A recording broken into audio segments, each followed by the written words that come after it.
Hello dear friends, কেমন আছে সবাই? গুড মর্নিং সবাইকে। বাসি বিছানা থেকে নিয়ে এলাম ভিডিওটা। অনেক দিন থেকেই ভিডিও দিই না, প্রায় 3 মাস হয়ে এলো। তাই সবাইকে কেউ যদি ভিডিওটা প্লে করে থাকো, একটু কষ্ট করে ভিডিওটা দেখবে, যদি ভালো লাগে লাইক কমেন্ট সাবস্ক্রাইব করে পাশে থাকবে। তো এদিকে আমার ঘরটা আমি গুছিয়ে নিচ্ছি, কেননা সকালবেলা ঘুম থেকে উঠে ঘরটা গোছাতে পারি না যতক্ষণ না ছেলে ওঠে, আবার আছে স্কুল। তাড়াহুড়ো করে সব কাজ করে ঘরটা যখন পরিষ্কার থাকে তখন মনটাও ভালো থাকে। আর ঘর যদি না গোছানো থাকে আমার কিন্তু খুব এলোমেলো মনে হয়, সারাদিন থাকবো না বাড়িতে। তো দেখো ঘরটা গোছানোর পর আমার ঘরে যে লুকটা আছে সেটা কমপ্লিট করে চলে যাব রান্নাঘরে। আমি বলেছিলাম আমি আগেই উঠে এই দিকটা কমপ্লিট করে ঘরে গিয়েছিলাম। রান্নাঘরে এসে কিন্তু চা বসিয়ে দিয়েছি, 3 কাপ চা হবে। ছেলের সর্দি লেগেছে বলে ওকে হরলিক্সটা দেবো না, অন্য খাবারও দেবো না, শুধুমাত্র চা আর মানে লাল চার সঙ্গে 2টো বিস্কিট খাবে। এদিকে মশলা রেডি করছি, কেননা রান্না করতে হবে। আজকের মেনু কী আছে সেটাও শেয়ার করব তোমাদের সঙ্গে। তো ভিডিওটা দেখবে কষ্ট করে, ভালো লাগলে লাইক কমেন্ট করে পাশে থাকবে। এদিকে লাল চা কিন্তু প্রত্যেক দিন সকালবেলায় আমি খাই। চা বসিয়ে দিয়ে এদিকে চলে গেল আমার এই যে পাখিগুলো। আমাদের বাড়িতে পায়রা আছে, তার সঙ্গে ডাকাডাকি করলে সব পাখি চলে আসে, ওদেরকে একটু খাবারটা দিয়ে দিলাম। শুধু নিজে খেলে হবে, বাড়িতে যদি কোনো পশু পাখি থাকে, কোনো পেট থাকে, তাহলে তাদেরকেও তো দেখতে হবে।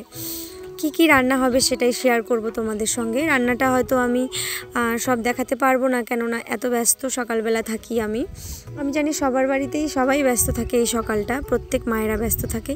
তো চলো কি রান্না হবে শেয়ার করি। এখানে আছে মাটন, এখানে আমি সব কেটে নিয়েছি। এখানে আলু দিয়ে হবে বড়া। আর আমাদের এই যে আজকের মাংসতে কিন্তু অতিরিক্ত তেল দিয়ে দিয়েছে, যেন আমি আলাদা করে নিয়েছি, কেননা সবগুলো তেল আমি রান্নাও করব না। আমরা তেল একদমই খাই না, নর্মালভাবেই খাই। তো এদিকে মিক্সিতে আমি পেস্ট করে নিচ্ছি মশলাগুলো। আমার মোটামুটি ওইদিকে আলু ভাজা, তারপরে বাঁধাকপির ঘন্ট, এসবও রান্না করতে হবে। তো দেখো গাইস, এদিকে মাংসগুলো এত লাল টকটকে, মানে দেখলে ধরলে আমার কিন্তু আর খেতে ইচ্ছে হয় না। এদিকে ঘন্ট হয়ে গেছে, বাঁধাকপির ঘন্ট নিরামিষ হয়ে গেছে। এদিকে চাও ছেঁকে নিয়ে সকালবেলার খাবারটা তো খেতে হবে। তো এদিকে চা ছেঁকে নিয়ে আমি চাটা সবাইকে দিয়ে নিজেও একটু খেয়ে নিয়েছি। বসিয়ে দেবো এখানে আলু ভাজা, কেননা আলু ভাজা আমার বর, আমার হাজব্যান্ড খুব পছন্দ করে। সকালবেলা তো কেউ মাংস খাবে না, সকালবেলা আলু ভাজা দিয়ে ভাত খেতেই বা আলু সেদ্ধ দিয়ে ভাত খেতেই ভালো লাগে। তারপরে কিন্তু আমার অনেক কাজ আছে, এদিকে তোমাদের সঙ্গে শেয়ার করছি, সব কিছু শেয়ার করতে পারছি না। এদিকে ছেলে খেতে ভালোবাসে আলুর ঝোল, মানে অনেক আইটেম থাকে। কোনো সময়ে যে কোনো দিন 2টো 1টা করেই সময় চলে যায়, আবার কোনো দিন এত কিছু করতে হয় যে বিরক্ত লেগে যায়। তো গাইস, এদিকে আলু ভাজা হয়ে গেছে, আর এখানে আমি ডুমো করে আলু কেটে নিয়েছিলাম।